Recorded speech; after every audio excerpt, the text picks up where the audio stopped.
So after a busy week of selling, we're in desperate need of some stock. So today we are off to Newark Motor Auctions. We're in Bertie, the bag of shit. On the way to pick up Jack, which means that basically we can bring 2 cars back, chuck one in the truck, Jack can drive the other one back. Let's go buy some cars.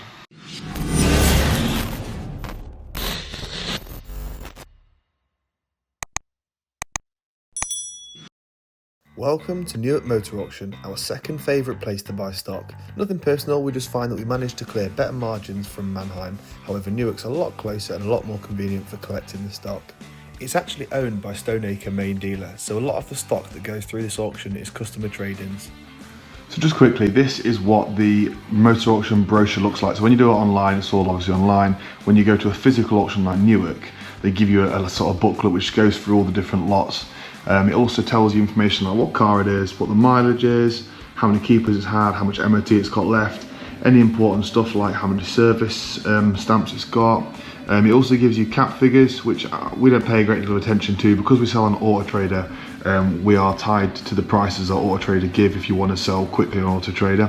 It also tells you where it's come from. Now this is a bit that's quite important. So you've got, this is Aventure Finance, which is repossessions, so cars that have basically either been handed back or they've missed payments and had the car been recovered off them. So we tend to choose to steer clear of that just because usually if someone's default on the payments, it's usually because there's something wrong with the car. Not always the case, but it's not a risk I want to take. Main place I buy from is Stoneacre. So like I said, Stoneacre own Newark Motor Auction, so they're the genuine part exchangers that have been traded in against other cars. What I then do is I go through and annotate them. That's the price I think I could sell it for. That's what I'm willing to pay at auction for. Obviously the cheaper stuff, you want low margins. For the more expensive stuff, you're going to want a bit more across the cars. Like I said, I always find that I can get brilliant margins across stock at Newark, but it's a good way to stock up quickly. The ones that we really avoid is this one, direct from the motor trade. We can also say direct from private seller. This means it's not a big dealer, it could be anyone. Any member of the public can enter cars into Newark Motor Auction. So usually, I'd say probably 90% of the time, if someone's putting their car through auction rather than selling it on Facebook Marketplace or Auto Trade or something, usually doing it because it's got a problem that they don't want to have to deal with or declare. So they stick it through an auction. It's sort of buyers beware sort of situation. So we steer clear of them completely. Here's a little sneak peek of what you can expect to find in the auction hall. Believe me, it gets very, very busy in here. I'm recording on my phone because you're not really supposed to record in these places. At the minute, cars are going for silly money. It's often the case when it's been busy, like we've done 11 cars in 5 days. When it's been busy, people are desperate for stock, so they get a bit excited and pay silly money for them. So at the minute, we'll sit tight. Hopefully, once people have spent the money and there's a few less faces in the room, hopefully we'll pick up some bargains. There must be other people vlogging here because I keep hearing them shouting the cameras that people need to put their phones away. So I've not really got much footage of inside the hall, but I'll fill you in when we get back to the truck. So things changed, definitely quietened down a bit. We ended up walking over 12 cars, which is probably a bit over the top, seeing as we think we sold about 10 or 11. And we've got 4 at Mannheim to collect as well. So the auction's finished now. What we'll do now is grab some keys, take 2 back. Obviously Jack's got a plate, I'll take one on the truck. Here's the car I'm going to be chucking on the truck. We tried to pick a couple to bring back today that are straight up for sale. I don't think there's any bodywork on this. Maybe you'd paint the door handles if you had the time, but I don't think I will today. I think I'll just touch those in. But other than that, it's a tidy looking car. Look at that inside as well, a bit muck on the door, but apart from that, it's well tidy little thing. A 10 plate with 59k on the clock, nice and low miles. Oops, it's still in gear. Half a tank of fuel as well, look. Jack might have made a little boo-boo on one of the cars he bought today, but I'll let him tell you what he's done in a minute.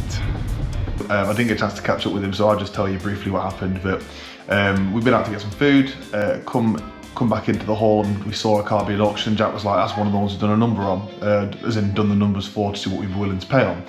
So running in, bid it, won it, and then we had a look at the spreadsheet and he thought it was a Nissan Note, which is the one we'd done the numbers for here, up to 4 grand. Only it wasn't that car, it was a Nissan Pulsar, and this has been traded in by a private seller. So I will do a video on the car we accidentally bought at auction in an upcoming video.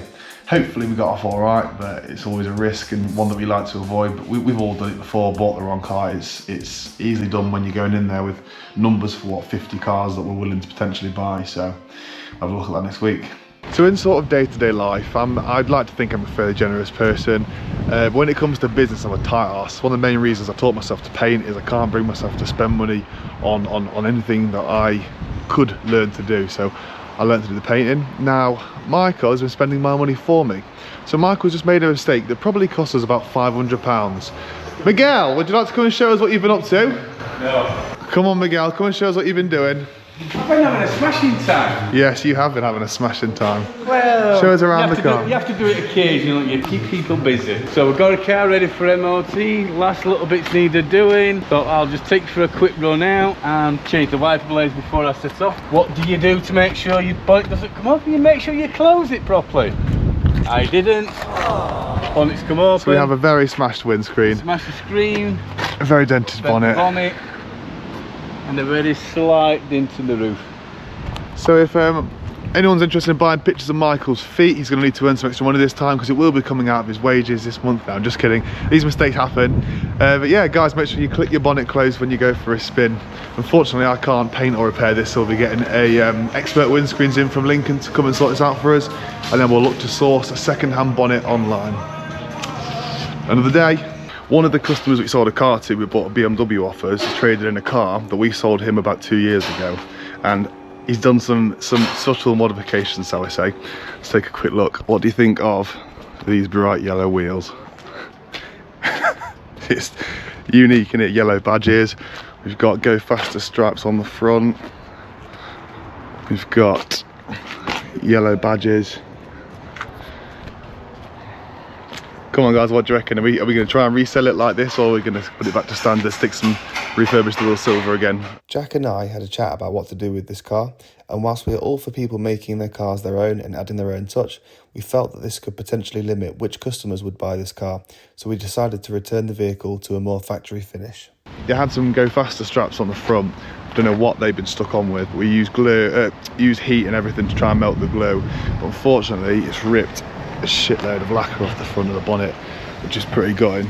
However, I just so happen to have a red Fiat 500 that's in a million pieces and has a bonnet that's actually in pretty good nick. It's going to need a polish because it's been sat underneath a tree for a while. So today we're going to get these wheels off. As you can see, I've already removed the wheel trim caps. We're going to chuck in axle stands. Jack, I think it was Jack, it might have been me, I think it was Jack. It was Jack, wasn't it, that caught this bumper? Yes. Absolutely. We've had a bit of a bad week, to be honest. I damaged one, Michael smashed a windscreen, and Jack's... Yeah, anyway. Caught this with the truck, so I'm now going to have to do a bumper corner on this side. Then I'm going to spray them the same colour that I did the other 500 wheels. This will be a nice easy one. There's no damage to these, they're just a funny colour. So I'll just sort of flat them back with a Scotch Brite pad and spray them up. Let's get going.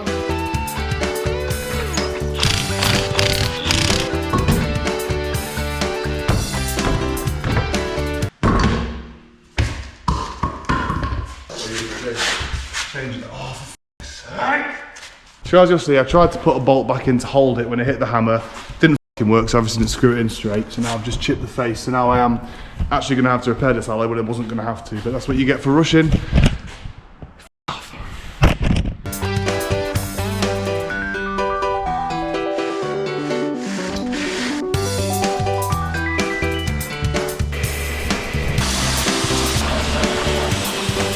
That's the wheels all cleaned up, ready for paint. We haven't done a click transition for a while, so let's do it now. Wheels masked up in 3, 2, 1. Just like that, ready for paint. Let's get these back to a more practical colour, shall we? Goodbye, yellow.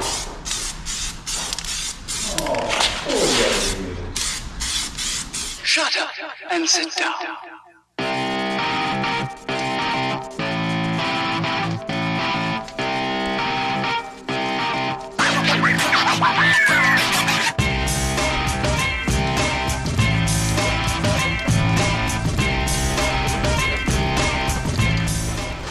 So here we've got 4 freshly painted alloys. These just need some lacquer. I'm going to do this at the same time as I do a small repair on this Fiat 500. I was hoping I might be able to polish it out, but I've had a go. I don't even know if you can see it. It's really faint. But yeah, it won't polish out, so we're going to quickly just give that a quick sand back and we'll do a small little bumper corner repair here on that. And lacquer all that at the same time as we lacquer the wheels. So let's get to work on this bumper corner.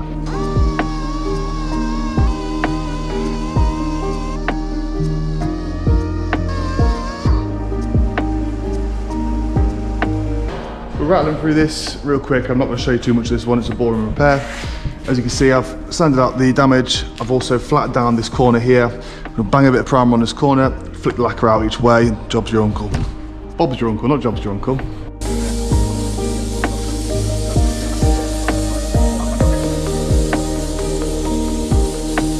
This is very annoying, especially on a small repair. This occasionally happens. When you search a paint code, sometimes there's just one variation of it, but often there's 10, 15 different variations, a redder version, a whiter version, a bluer version.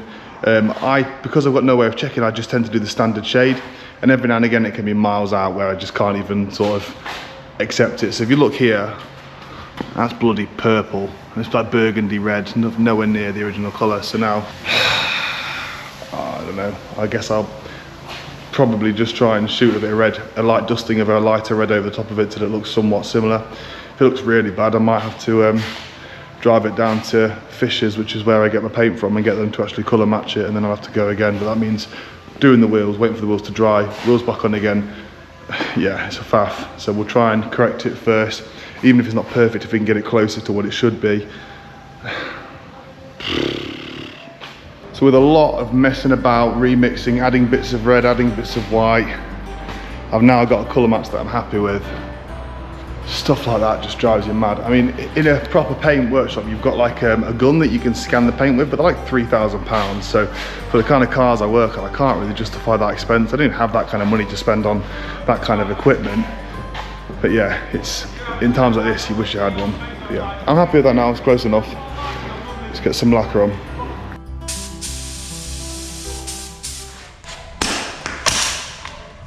Everything that can go on this job is going wrong. My lacquer gun's completely blocked. I think we're sorted, let's go.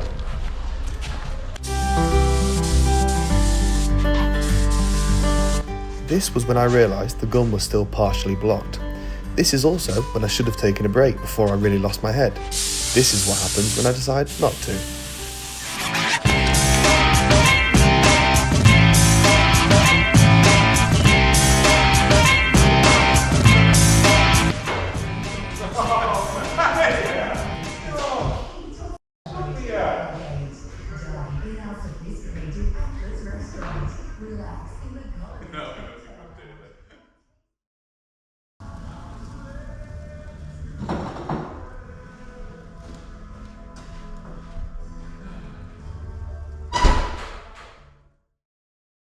So what you've just witnessed there can only be described as a children's paddy. Yes, I had a tantrum, threw my toys out the pram. Sometimes, you know, I'm not actually, as I tell you all the time, I'm not a professional painter, and it's really frustrating when it goes wrong, especially when I'm trying to work to a deadline. I wanted to have this ready to get up for sale. We're on Friday today, so I'm not going to get it up for sale now. But just to list a few things. So I got to my desk to measure the paint out. I spilt some lacquer at some point and the button stuck in, so the only way I could get the scales to come on was to whack them.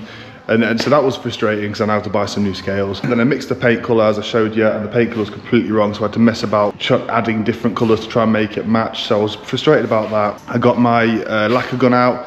All I was doing a test spray and a bit of masking paper just to make sure it's all working as it should be. It wasn't. I'd obviously not cleared the lacquer out properly when I parked the gun up. And then I went to paint this, lacquer this wheel, and I don't know if you can see, there's obviously when you're painting in a garage, there's always silicone in the air, and that can give this like orange peely like effect. And it was just the final straw. It pushed me over the edge. I walked out, threw my gun on the floor, lobbed my mask across the floor, proper kiddie tantrum, went and sat in the office for half an hour and sulked. It's not good, but I can't help it. Every night we all have a limit, and mine just got hit today. But yeah, I'm going to chill out for the rest of today, have a nice quiet Friday, and then we'll go again Monday, sort out the mess. But yeah, it's very childish. So expert windscreens have been, nice shiny new windscreen on the Kia Carens. I just now need to source a bonnet, so I'm going to have to ring up and get a paint code for this car, and see if we can find a second-hand one. I don't think that's worth replacing. I don't know if you can see how badly dented this is, but it's not worth repairing that. It's absolutely hammered. It's all down there, all up there. I need to work out what we're doing with the roof, because again, it's quite a nasty dent that. I might have to see if I can put the dent puller on it and see if I can pull it out. It's not a nice area to repair, to be honest. Back on this Fiat 500 that was nearly the death of me last week. I've had another look at it. Unfortunately, this is orange peely as hell. I can't sell that like that. So we're going to redo this bumper corner, and we're also going to crack on with these alloys. I thought this was going to look crap, but actually it's not come out too bad. So we'll get these alloys finished, and then this can be pulled out and got ready for sale, as it should have been last week, but things go wrong, and that's what it is. Let's get on. That's that bumper corner redone. I'm much happy with that finish on that. We've also finished these alloys off. They look banging. See, I love it when things go right. Whilst we're waiting for the lacquer to finish drying, we're going to have a look at this bonnet on here, which, as I showed you in a previous video, I managed to damage the lacquer, taking off these horrendous Go Faster stripes. Luckily, I've got another one in the compound. These are only held on with a couple of 10mm bolts in each corner. So we're going to go whip that bonnet off from around the corner and swap them over now. Let's get to it.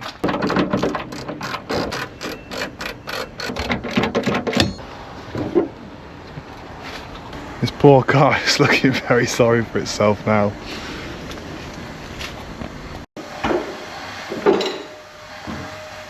I do think this one's lighter than that. I think there might be different coloured Fiat 500s. We'll put it on and see what it looks like, but for God's sake.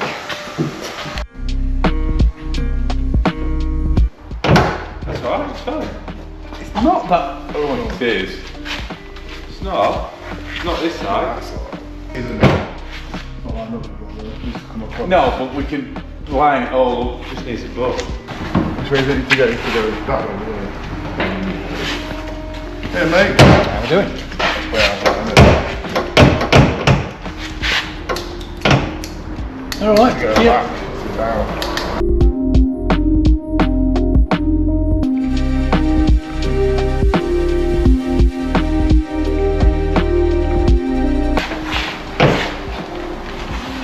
If anything, mine does need to go forward. It was better the first time than it was now.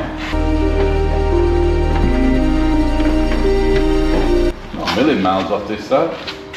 We managed to get it lined up on both sides, but it wouldn't quite click in, so Michael had to adjust the latch.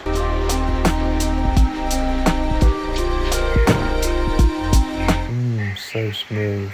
Struck the car, struck the car. Yes, it was Jack who struck it, that handle, wasn't it? Yeah, we can sort that. There we have it, guys. The Fiat 500 is finished and ready and up for sale. It looks great, I think. It's come up really, really well. The wheels look brilliant, if I do say so myself. We managed to save this bumper corner. As you can see, I've flat and polished this now, so the paintwork's all blended in. Jack's giving it a good valet. Again, it's come up really well. I'm not a big fan of this sort of checkered interior. It doesn't clean up as well as I'd like, but it's fine. Nice low miles, look, only 54,000. The bonnet's all been buffed up, and actually I think it is definitely the same paint code. If you take anything from this video, guys, I show you everything. I show you whether it's going well, I show you whether it's going bad. It's important in life to remember that it's not a straight road. It doesn't always go perfect. It sometimes is a pain in the arse. But just keep your head up, keep doing what you love, and I think good things will come. Guys, if you enjoyed this video, please like, please subscribe, please comment, share the video. Thank you so much for watching. I'll see you in the next one.